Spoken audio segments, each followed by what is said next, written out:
Hey guys, welcome to the channel. Welcome back if you're a subscriber. My name's Neil and it's time for another episode of Would I Lie to You? We're going to go to Series 10 this time. What I've been told, I thought I had basically seen every appearance of Bob Mortimer on the show. I've got my Wikipedia list of every guest on every episode. And those of you in the comments who are kind enough to tell me these things have said you haven't seen all of Bob's stuff yet. Here's what what a new viewer of Would I Lie to You has to understand. The filming of an episode takes about 2 or 3 hours. They have a number of lies, a number of stories that don't make the final edit, and these things get trimmed down. And sometimes, just to spread the storytelling out, they may even have to cut a Bob Mortimer story. And I've been told there's a few I have to go check out. So I think this is the episode that one of them appears in. This is episode 9 of Series 10, and it's the compilation, the Unseen Bits episode for that series. There's going to be all sorts of different panelists. I'll try and keep track of them.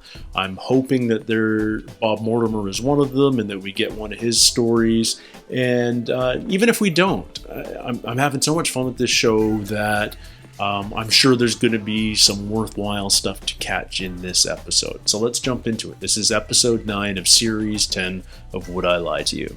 Good evening and welcome to a very special edition of previously unseen clips from this series of Would I Lie to You? This is a dog toy I chew to release tension before a fight.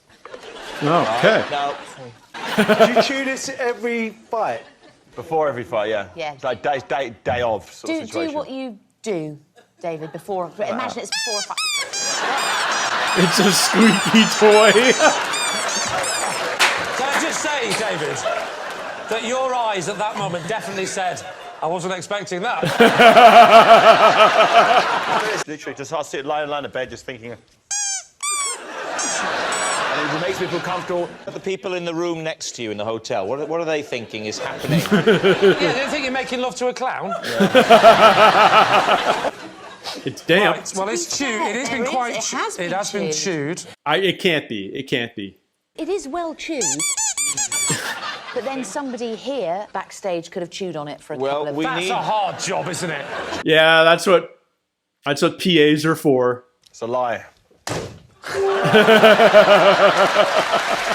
Bob Mortimer. I recently had to charm a spider out of my shoe by tooting a flute at it. So ridiculous. So was this spider a normal British domestic spider? Yes. How big was it, Bob? It's black, but it's not one... And what colour was it? It's not the ones that have got a little body and big, long legs. What type was it? It was Well, you the can one- work the rest out yourself, surely. Big body, small legs. Yeah. Was this a gerbil? During the gerbil, I'd have used a lute. When it's kind of my job to get rid of spiders, I don't like them either. I'm not going to use my hands. I blew down the flute to bring it out into the heel area. These were a kind of snakeskin elastic slipper. Yeah. I brought it just under the windowsill, above where the cat litter is. He's so good at all the random details that make it feel real. Yes, You moved the slipper with the spider in it? I moved it, facing the cupboard where I keep the plates. And the spider emerged. Didn't leave Did the slipper? Didn't No, leave the slipper? just- Had a look around, went back in. Well, So you were no better off, were you? No, I didn't feel like I was better off, but at least I'd found out that we owned a flute as a family. If I was scared of spiders, I wouldn't go anywhere near that slipper. Yeah, but Just I'm not that scared. Are you not? Scared of 1 to 10? I'm ginger. Is that right? Is that a word? It is, yeah, That's a word. it's a word. But A ginger nut is not just a biscuit. It could be a tentative testicle.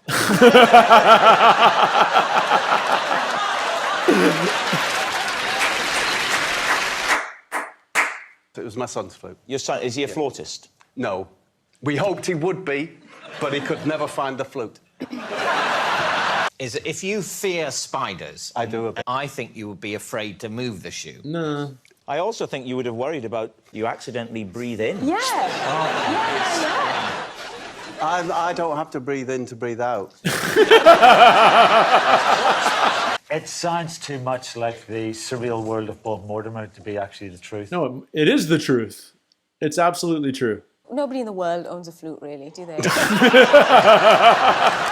Flutes are imaginary instruments. It was a lie. Ah. I once saw a 6-foot goldfish in the jungles of South America. I was filming this village, this tribe, and they made me drink the hallucinogenic drug. Are you telling us now that you imagined you saw a... Did he do ayahuasca? Well, I don't think I imagined it. I mean, he spoke to me. It can't have been that. What did he say? He said, "How's it going, man?" And what did you say? Well, I didn't say very much because it isn't very often that a 6-foot goldfish with a straw hat speaks to you. What did you have? Well, this is hallucinogenic drug they drink. Yes. And I thought I could take a little sip, you know, and say, "Oh, yes, how nice, thank you very much." The whole village crowded round to watch me drink it. And so Are you sure they were there? Of course they were there. I'd crowd around too if I was going to watch an old white man get off his face for the first time ever. OK, I say it's a lie too. I think it's the truth. It's the truth. Ayahuasca. That's what it is. It's true. I used to eat so many carrots that I began to turn orange. How many carrots were you eating? Well, about 25 on a normal day. 25 real carrots? Real ones, the big, hairy, organic carrots. If things got stressful and there was a lot of things going on, I could hit up to 50. Why are you doing this? That's a lot of beta-carotene. Why would you not? They're really nice. No, they're not that nice. They're not nice. I actually do like a carrot. Because if you like carrots, a Twix will blow you away. This episode brought to you by Twix. The Thing from outer space, and they called him the Carrot Man. Is that what inspired you? I'm going to say no. I've seen this guy before on QI. He's bizarre. I did drink a lot of tea. I used to drink 25 cups of that. What? And I had to stop. I ate carrots instead. So carrots were your tea methadone. And what did you get off the carrots with? Heroin. It was a fight to give up these things that I'd love. But they're not addictive carrots. They're not like How tea. do you know? They really are. I'll tell you how I know, because I have a few and that's enough. Tell yourself you haven't got a problem, Lee. I think you're telling the truth. It's a lie. It's a lie. No, it's a lie. It's a lot of carrots. Was it a lie? My love for carrots is absolutely true. Oh, wow. I was once rescued by London Underground staff after my new romantic pantaloons got trapped in the escalator. Pirate's trousers. And you was on how long ago was this? 1980s. Really early, though. This is before the band started. And one night, right, we decided to have a party on the Circle Line. Once when I was a kid at the mall, I was wearing rubber boots because Vancouver, rain, and they got dragged into the edge of the escalator and they had to do the emergency stop and cut me free. Like, it was sucking my boot down. My mum was freaking some out. kind of monitor in it or something. It stopped. Back in what day was this? 1982. That's probably when my incident happened too. Maybe escalators were just really dangerous in 1982. I don't believe that an early 80s pantaloon would be enough to stop the mechanism. No, you got to hit the emergency What button. decade of pantaloon would have been able to do that? What year was the digital watch made? That was like... Yeah, that'll tie this all up together. I don't buy it. Don't underestimate the voluminosity of a Spandau Ballet pantaloon in '82. They were big. Mel Gedroych. Lie. Emergency buttons, the only way you stop an I escalator. think it's a lie. This much is lie. I've yet to find the courage to make a contactless card payment. I considered it once, but decided that full PIN entry was the safer method. Please, team, what do you think of that? What do you fear, David? Well, it's a security risk, isn't it? Because sometimes people suggest it, which I think is rather forward. I love that the writers are basically mocking David's OCD. If the Oyster card gave you the option of putting in a pin, I'd be all for it. But that's...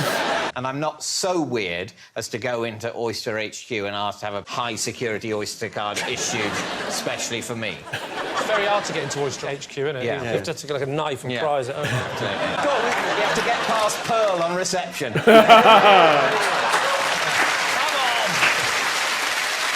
They're there for each other. I appreciate that. It seems so obviously him. I think he fears it, yeah. Lie. It is, in fact, a lie. Oh, he loves it. I have never, ever drunk a can of fizzy drink in my life. Whoa. What? There's a limit to what we can ask here. Have you ever had a can of Coke? Never. Oh. To me, even as a child, water was something that was natural and lovely and pure. Even as a young child, it just felt like the devil's work. So, Tracy Ann, can I tempt you to try? Bring it over, and let's see how far I can get in the process. Look, it's a secret recipe. The fact that it's still a secret after 125 years means it was made by the devil. What is the point of this exercise? You're clearly going to be capable of going, oh, no, I don't want a fizzy drink. You're not going to be such a fizzy drink addict that you can't stop yourself from going, oh, yes, I do lie. Yes, it was a lie, and I'd do it again. The best thing this can be is cruel. OK. This may or may not be Tracy Ann's first time drinking a sugary carbonated Don't do it. Don't do it. Don't drink it if you don't want to. No, it's wrong. Can you not It's even no. sip it? I No. think that's... Drink. She's drinking it. Oh. Oh, my God, it's everything I thought it was going to be. It's disgusting. Oh, get used to that phrase, Rob. Okay, I mean, presumably she's an actress, so good job for her, but... She's been in EastEnders. Would she be that good an actress to convince you? I think it's a lie. It's a lie. It's the truth. Wow. Wow. Well, good for her. As a child, my family weren't able to have a dog. So instead, we got a cat and treated it like a dog. I buy it. Essentially, there was nowhere to exercise a dog where we... The cat was called Kiska. Kiska. Yeah. If anything, it's quite a feline name, isn't it? Well, it was a cat, of course. How do you treat a cat like a dog? You put it on a lead and you take it for walks. I had a cat and I took him for walks. That is exercising the cat. I thought that was the very reason why you couldn't have a dog. What would be the arrangement in the car if you're going on a journey? Well, my dad built the cat a shelf. If this turns out to be a lie and they get it right that it's a lie, you have made life extremely hard for yourself. Why couldn't the cat just be on the seat? Because the cat couldn't see if it was on the seat. That's not actually treating the cat like a dog or like a cat, but just like, I don't know, like a book. I think a lie. A lie? Well, we'll say it's a lie. I think it's the truth. It's the truth. It's probably not, but I'm going to say the truth because I'm a contrarian. In fact, true. Well, that's all we've time for on this special edition of Would I Lie to You? Thanks for watching. Good night. Love it. Bunch of quick lies, a bunch of quick stories in this version, which is a lot of fun. There was a Bob Mortimer in there. It wasn't the one I was expecting. I've never heard about the spider and the snakeskin slipper before, but spider flute, there you go. It goes to show how much you just assume that Bob's telling the truth. I love how he just scatters in extraneous detail that just makes it feel real. Like, we don't need to know that it's the cupboard opposite the plates, but he takes us there just because. And it feels like a real story. So, nice to get fooled by one of his lies.